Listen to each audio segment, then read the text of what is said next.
Hello everyone, welcome back to channel 7. My name is Ivana and today I am going to be wrapping up all the books that I read in the month of April. Honestly, we are off to a good start this summer period. I really did utilize my time and I read some really great books. I read things that I wanted to, and honestly, I can't say I've rekindled my love of reading because it never really, dwindled or anything, but I feel like I'm on a good trajectory for reaching my yearly goal, and I feel like I'm really enjoying reading again, more than usual is what I'm trying to say. I'm excited to share the books that I read this month. Let's get into it. So the first book that I completed in the month of April was Covet by Tracy Wolff. This is part of the Crave series, and if you've watched my last couple of book wrap-ups, you know that I read the second book, Crush, and this is the third book.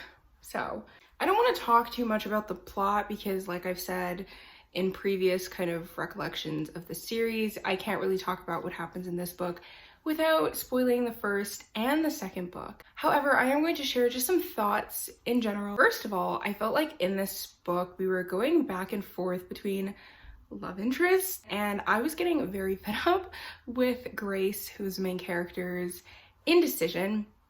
I felt like it wasn't fair to the other person. My second observation, it's not really a complaint, it's more of an observation, but as we were reading, as I was reading this book, you were not reading it, or you could have been, I don't know, but as I was reading this, I kept on feeling like I was being pulled into a twisted fairy tale. Jack and the Beanstalk. At some point I felt like I was in How to Train Your Dragon.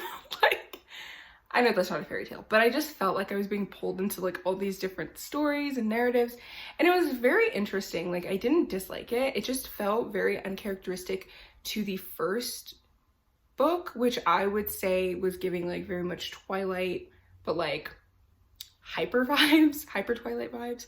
This was a little more, delving into other kind of supernatural society. So I actually gave this 3 stars, which is the lowest rating I've given any book in the series.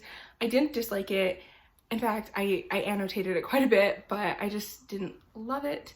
So yeah. The next book that I read was actually a reread. I think I first read this book when I was in grade 9 or 10, and I was obsessed. I read it in one sitting. I just could not get enough of the story. And that is The Lovely Reckless by Cami Garcia. I actually just recommended this to a friend when we were at a bookstore. Frankie Devereaux has just kind of gone through a very traumatic event. She witnesses her boyfriend being murdered. The only problem is that she's the only one who witnessed it, and because of severe PTSD, she cannot remember who actually committed the crime. So she's the only eyewitness. She has no recollection. That's weighing on her, and she's also dealing with the loss of her boyfriend slash longest childhood friend. At the beginning of the story, we kind of are seeing Frankie go through this downward spiral. She's kind of just in a reckless state of mind. It gets her kicked out of school, and she has to move from the Heights, where she lives with her mom, to the Downs, where her father works. Frankie is in this new school, and her goal is to just stay on the DL. She doesn't really want people to notice her. She's just trying to survive, basically. She encounters new individuals, people who play very important roles in her life, like Marco Leone, and it's just, things just go up from here for her. I thought it was really beautiful to watch the character development, to watch the healing process that takes place in the story as these two characters come together, and also just the friendships that kind of emerge, discussions on friendship, on loss, grief, family, all of that. I thought it was really well done. I love the story. I gave it 5 stars, which I think is even higher than my first rating, and this is gonna remain one of my favorite contemporary romances. The next book that I read was Bless the Daughter, Raised by a Voice in Her Head by Warsan Shire, I believe. This is actually a prose kind of story. It's poetry. It was beautiful from what I remember, but it didn't stick with me. I know it talked about, womanhood, girlhood, immigrant, like being an immigrant, trauma, just like stuff like that. But I didn't rate the book because I felt like it's not something that you can really put a rating on. I thought it was beautifully done, however, and if you are interested in exploring some of those topics, I would probably recommend 13 to Life by Shannon Delaney. This cover really sold me. Like, I saw this and I said, I need this book. Unfortunately, the story did not. Or the lack thereof story did not. This takes place in a place called Junction. It's a small town, and a new family is moving in, and they're very mysterious. They're Russian. Like, that seems to be literally a whole personality trait in this story, is that they're Russian. But the main character, Jessie, on first glance is like, I can't stand this guy. I'm not really sure why she feels that way, to be honest, but she does. Don't worry, this is not an enemies to lovers, because it lasts for a whole 10 pages. Or maybe 15, maybe 20. Maybe 20. And after that, I don't know, things just like, there's a sudden attraction that arises, and like, these characters are into each other. But this girl is like, I can't be with you because I have a crush on this other guy who literally treats her like trash, and I don't understand why she likes him, because he literally doesn't see her. He doesn't ever see her, and then suddenly he does, and it's just weird, and I feel like there's something suspect with that character. My qualms with the story is that it had no plot, like absolutely none. These kids are literally going to high school, coming home, going to high school, coming home, going to the football game, going home, and then to high school. And as much as I love the mundane, I appreciate it. It's comforting, and it's just beautiful to see the simplicity of life. It's a book. It needs a plot. I don't know. I just felt like there were so many opportunities to do better, and better was not done.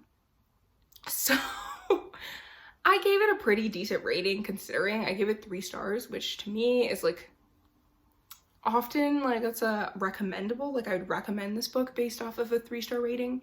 However, because it is fantasy, 3 stars is a little bit on the lower end. I'd still recommend it if you're looking for something that's slightly boring but could be fun. I don't know. I feel like I just didn't like it, but like I didn't hate it. Yeah.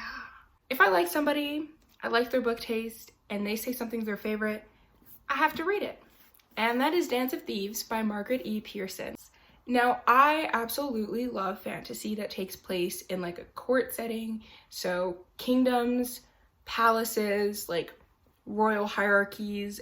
This was that book. You know how we have that girl? This is that book. So Kazi is part of the Rahatan, which is like a kind of elite guard for the queen of a different kingdom, and they've been sent on a mission to execute a form of justice / judgment, and they're doing that in another kind of territory. It's not a kingdom, it's much smaller. It's ruled by like a dynasty, essentially. So they're not actually a legitimate kingdom. They're not recognized as a legitimate kingdom, and that has caused a lot of political problems. Kazi is coming from her place and is kind of just like, I'm here to do what I need to do.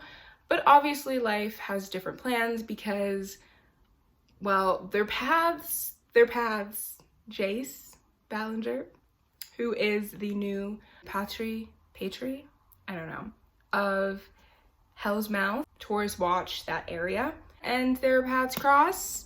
And it's a rocky start. We got a knife to the throat kind of rocky start. And then we have some more drama that I'm not going to get into because I really just want this to be a surprise for whoever reads this. Honestly, it was fun. I had a good time. I had a blast. Let me not lie. I had a blast reading this. And I really want people who are into high fantasy and that enemies to lovers, I want you to pick this up because this is for you. I gave this 5 stars. I really enjoyed it, and I think you would too. Concrete Rose by Angie Thomas. I am a Angie Thomas fan. There is no book she has written that I have not loved. The Hate U Give, On the Come Up, solid. And this book, Concrete Rose, was no different. This is actually a prequel to The Hate U Give, and it goes 17 years into the past, and it's following Maverick, who is Star's father, essentially. Concrete Rose is a striking exploration of boyhood and manhood. And as Maverick kind of finds himself in this new situation of being a father, not just to one kid, but eventually to two, he has to kind of, you know, put on these shoes and like start manning up and like taking responsibility for his actions, which got him two children. But honestly, it's incredible to watch him kind of come to terms with who he is, considering who his father was, and also his dynamic within Garden Heights. Loved it. I would recommend. I gave it 4.5 stars. So if that's not saying enough, I don't know what will. Float by Kate Merchant. The first time that I even found this book, I read it, I knew about his existence was back when I was in grade 7 or 8. Like that is like 9 years ago, which is absolutely insane. And I believe this book was partially incomplete, and that really just, that stumped me. And I was like, I need to know what happens. So ever since, I've been checking back. I like constantly go on Wattpad to check to see if incomplete books that I was reading like way back when have been completed and or published, because I want to know what happened. Like I'm fully committed. If it takes another 9 to 10 years, 15 years for a book on Wattpad to actually hit the market, so be it. Waverly Leones is going to stay with her aunt for the summer while her parents go off and do their like, I don't know, biologists. I don't even know I don't remember what they do, but they're scientists, and they go on these like trips where they do science people things. Can you tell that I'm not a science person? So she's staying with her aunt for the summer, and her biggest fear is, look, I don't really have friends back at home in Alaska. I'm awkward. And I overthink. Summer goes on, Blake and Waverly get closer as he's teaching her how to swim, because they live at like an ocean town, like on an ocean town. So everyone swims, everyone surfs, like it's just kind of part of the culture.